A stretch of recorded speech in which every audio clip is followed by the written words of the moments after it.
ನೋಡಿ, ಅವರಿಗೆ ಇತಿಹಾಸದ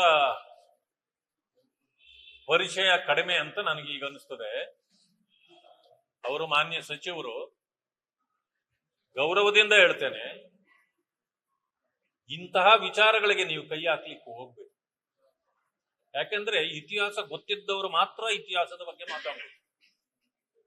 ಯಾವತ್ತು ಈ ದೇಶ ವಿಭಜನೆ ಆಯ್ತೋ, ಯಾವತ್ತು ಪಾಕಿಸ್ತಾನ್ ಅನ್ನೋದು ಈ ಪ್ರಪಂಚದಲ್ಲಿ ನಾಮಕರಣ ಆಯ್ತೋ, ಹಿಂದೂಸ್ತಾನ ಅನ್ನೋದು ಕೂಡ ಆವತ್ತೇ ನಾಮಕರಣ ಆಗಿದೆ.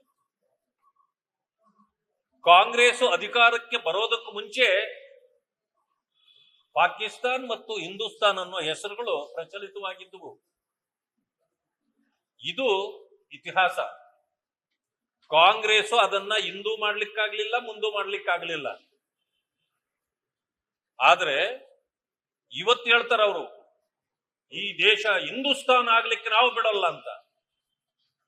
ಮಾನ್ಯ ನಾಯಕರೇ, ಹಿಂದೂಸ್ತಾನ ನೀವು ಮಾಡೋದು ಬೇಕಾಗಿಲ್ಲ, ನಾವ್ಯಾರು ಹೇಳೋದು ಬೇಕಾಗಿಲ್ಲ. ಇದು ಹಿಂದೂಸ್ತಾನ ಆಗಿ ಈಗಾಗಲೇ 70-80 ವರ್ಷಗಳು ಆಗೋಗಿದೆ. ಮುಂದುವರಿಸಿಕೊಂಡು ಹೋಗೋದು ಹೇಗೆ ಅನ್ನೋದ್ರ ಬಗ್ಗೆ ಅಷ್ಟೇ ನಾವು ಯೋಚನೆ ಮಾಡಬೇಕಾಗಿದೆ.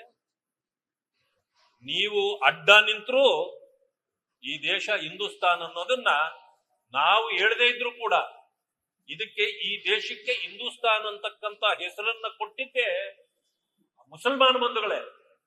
ಆ ಕಾಲದಲ್ಲಿ ಯಾರು ಬ್ರಿಟಿಷರ ವಿರುದ್ಧವಾಗಿ ಹೋರಾಟ ಮಾಡ್ತಿದ್ರು, ಸ್ವತಂತ್ರ ಪಡೀಬೇಕು ಅಂತೇಳಿ ಹೋರಾಟ ಮಾಡ್ತಿದ್ರು, ಆ ಕಾಲದಲ್ಲಿ ಬರೀ ಹಿಂದೂಗಳೇ ಹೋರಾಟ ಮಾಡಲಿಲ್ಲ, ಮುಸಲ್ಮಾನ್ ಬಂಧುಗಳು ಕೂಡ ಅದರಲ್ಲಿದ್ರು.